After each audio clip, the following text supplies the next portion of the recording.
this thing working? Give me some sound over here. Yeah. The Out of Bounds Show is powered by the award-winning golf courses at Dancing Rabbit Golf Club in Philadelphia, Mississippi.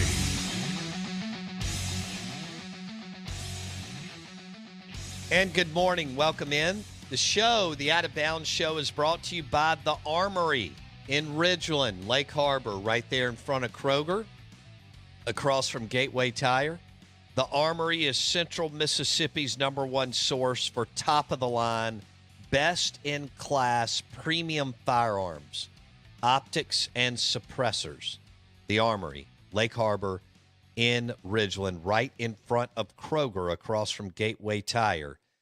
And they're the #1 source for top-of-the-line, best-in-class firearms, premium firearms, optics, and suppressors. Brought to you by The Armory, Lake Harbor in Ridgeland in front of Kroger. We're the Out of Bounds Show, 105.9 The Zone ESPN. We welcome in our friend Brad Logan, Ole Miss Insider. He joins us on the Yuengling Lager guest line. And Ole Miss has lost 4 in a row, and it's not just the bowl game. It's kind of the combination of what happened in November with Lane and losing to Arkansas and Mississippi State, and now Texas Tech. And you can tell the Ole Miss fan base has questions. Brad Logan, good morning. What is your takeaway with what has transpired since about November 1 with this Ole Miss football program? Yes, good morning, Bo. I think a lot of people are just kind of overlooking the fact that even when Ole Miss was, 6-7-0, I think you could look at the schedule and understand that it was very much a very pro schedule for Ole Miss. And when Ole Miss started playing teams that were much better than the teams in the front half of the schedule, it obviously got a little dicey, and, they lost those games. So they were able to beat Texas A&M on the road. But, I wrote after the game that Ole Miss has not won a game since October the 29th. And now I think we need to also put some things into perspective. A lot of those games they lost, with the exception of Arkansas and Texas A&M, Mississippi State game, of course, they made a nice comeback and fell short against the Bulldogs. Also against Alabama, driving at the end of the game with a chance to win that game 31-30.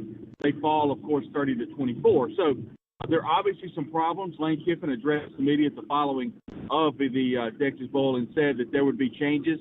He didn't go specifically into personnel changes or maybe staff changes, but he did admit that there were going to be some changes during the offseason. And quite frankly, changes that would possibly come over the next couple of weeks. Okay. Brad Logan, Ole Miss Insider, joining us on the Out of Bounds Show and the Yuengling Lager guest line. Isn't it amazing, Brad? You can be on top of the moon one day, in which he was coming out of October 29th, and then 2 months later, people are frustrated. Have you been surprised at how the backlash since Texas Tech, but also maybe the last few weeks with Lane? Are I think, for the lack of a better word, a little frustrated that the season ended like it did. I don't know if that frustration necessarily is tagged to head coach Lane Kiffin as much as just tagged to the program as a whole. Just disappointed that I think more than anything is that going into the next year, I thought Jackson Dart this year, and in fact, I think Jackson Dart played a really good game in the Texas Bowl, made some tough now, let's look at those interceptions. I think 1 or 2 of those could have been based off routes rather than the quarterback's decision. But nonetheless, he did fumble the football through an ill-advised interception in the end zone towards the end of the game. So I thought he played well. Not his best game, Bo, but I thought Jackson played really, really well. He left it all on the field. He was playing injured toward the end of the game, so I thought he played well. The point I was getting to is going into next year, if Kincaid Dent graduates, we just saw yesterday, Bo, that Luke Altmaier was transferring to Illinois. There's not a scholarship quarterback on campus right now other than Jackson Dart. So when Marcel Reed committed to Texas A&M, a player that was committed to Ole Miss since last April, all of a sudden you lose that quarterback that you kind of put all of your eggs in one basket, and that's just kind of the NIL world we're living in now. So Ole Miss goes into this transfer portal season, this next recruiting cycle, looking for a quarterback. So it's a lot of unanswered questions right now, Bo. You're 7-0 headed into Baton Rouge up 10-0, an opportunity in the first half to go up 17-0, and you lose in unceremonious fashion and get beat pretty bad. I have a chance the next week in 2 weeks against Alabama, and just can't get the job done. And, I don't realize now, I didn't realize then just now, just how debilitating that loss was to Alabama. It completely crippled this program, and Ole Miss just really never responded after the Alabama game. Yeah. Brad Logan, Ole Miss Insider on the Out of Bounds show. When, the other night, it looked to me like it was just excessive and overboard on the going for it and the fake punt and stuff like that. How did you feel watching the game, Brad? Yeah, I mean, we like I said, we talked to Lane or heard from Lane Kiffin at the end of the game, and he pointed out that he even noticed that Coach McGuire for Texas Tech was going for it. But I'll be honest with you, Bo, watching it myself, it felt like that there were some points to where the analytical part of it, sometimes you have to use a little common sense. And on your own, 18, 8-yard line, whatever, I don't care if it's 4th and 1 or 4th and 12. If you're in the game and it's early, put the football away and give the defense a chance to make a play. Because even when Lane went for it, deep in his own territory, it was like 4th and 1, 4th and 2. They got it, but eventually Jackson Dart would throw an interception, and Texas Tech once again was set up to score. That's 14 points that Ole Miss basically handed Texas Tech. And with the exception of the onside kick that they returned for a touchdown, that proved very pivotal in the game because Ole Miss would eventually kind of get some things going. Now, Texas Tech was incredible in the defensive front and at the linebacker position. The Ole Miss offensive line just was really just overpowered the entire night, and that's kind of what we saw against Arkansas.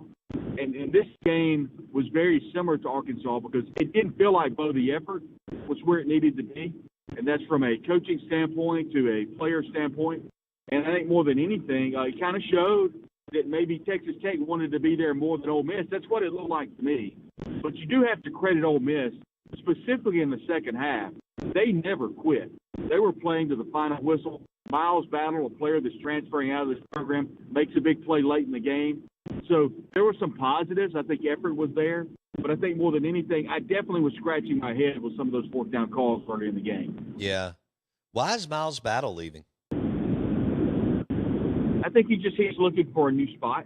I'll be honest, Ole Miss will miss him. I mean, he was a player that came in highly decorated as a wide receiver, switches over and became a really good defensive back. And Bo, anytime you have a player that's leaving a program, and I don't care what program it is, they may be very happy where they're at.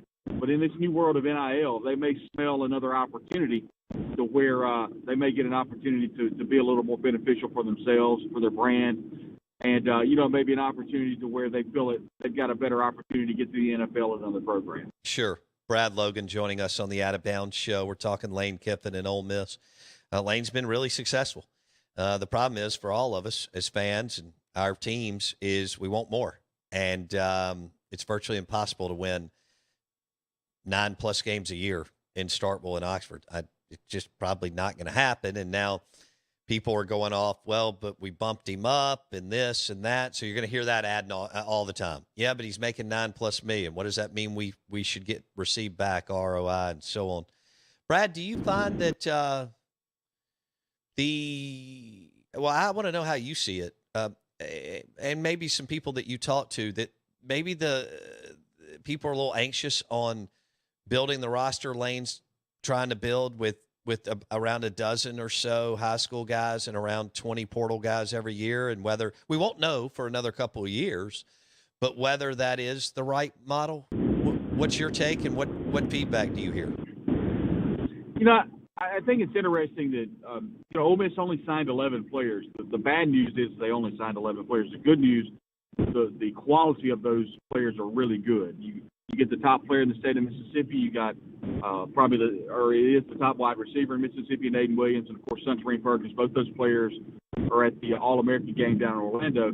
But I do think it's a problem that you missed on a couple of players that maybe you stepped off of, and then you kind of get back on. So high school recruiting, look, Bo, I'm a high school guy. I've always been.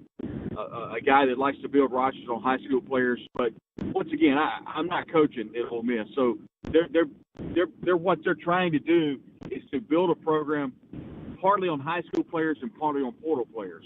And we've seen that over the last couple of years work really well.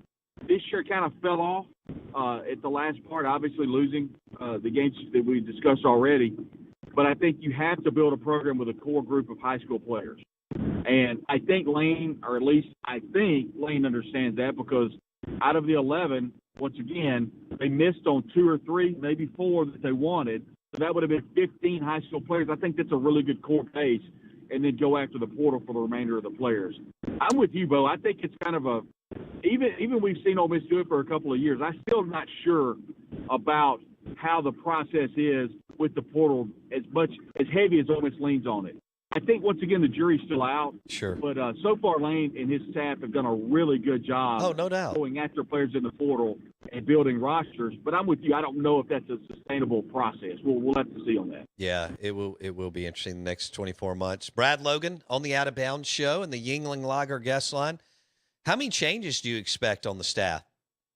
On the staff, it would be pure speculation, Bo. Nobody is, Lane has not said anything. Like I said, all he said is he intimated there would be changes. And, we can guess there would be staff changes.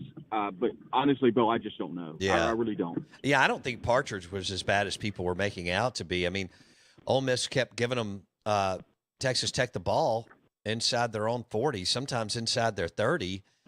Hell, there's only so much you can do. And I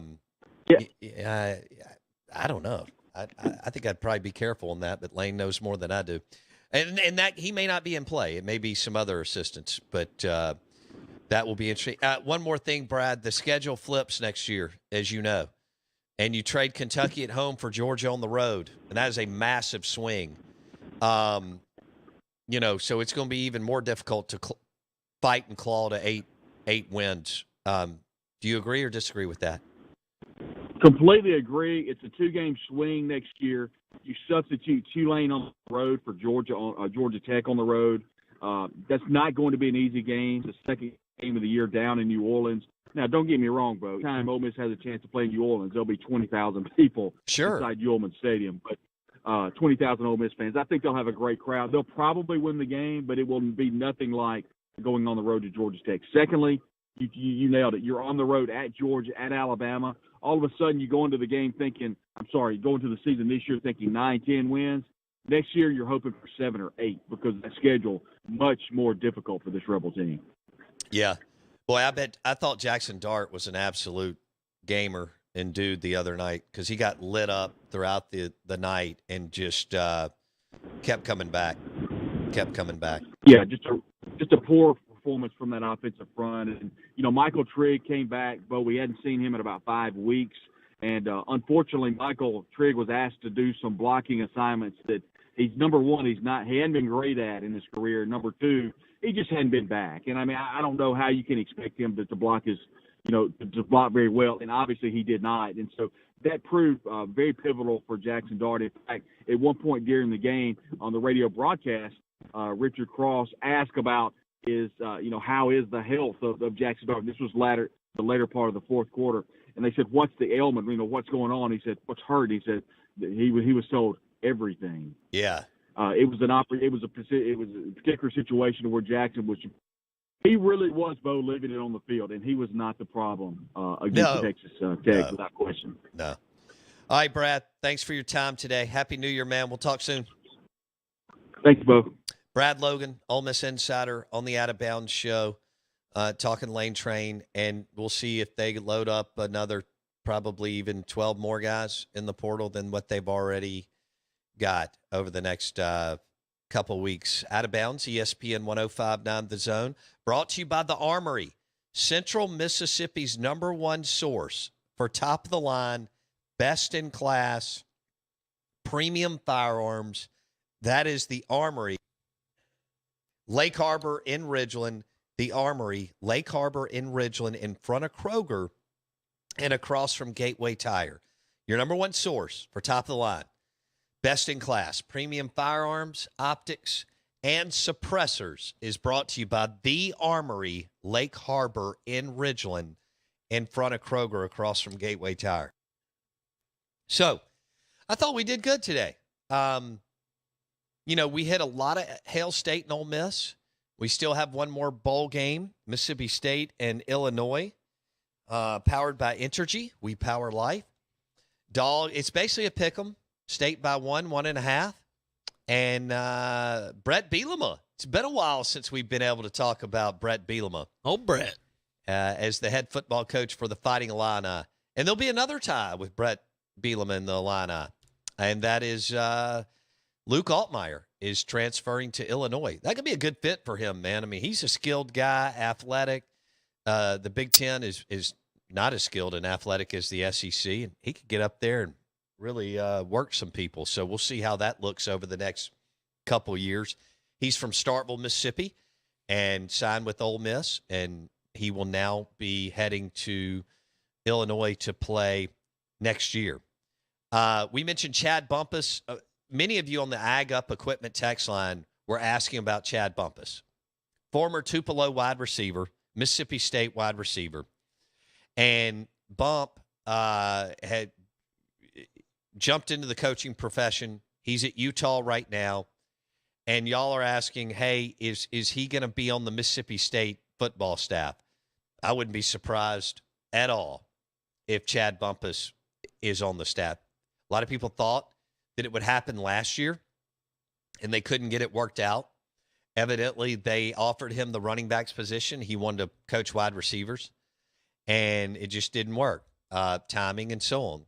Now may be the time.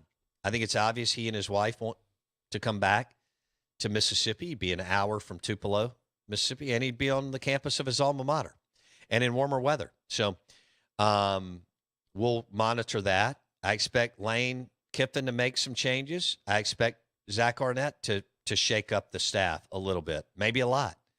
So always trying to upgrade, right? Always trying to upgrade, not just making a change to change. Plenty of coaching talent out there. It's just a matter if you know where to look. Plenty at the Power 5 and G5 level. Guys doing amazing things. We talked about the Big 12. A little bit of a kicker out there, man. They've got some good coaches, don't they? Look at Kleiman in the Sugar Bowl. You know?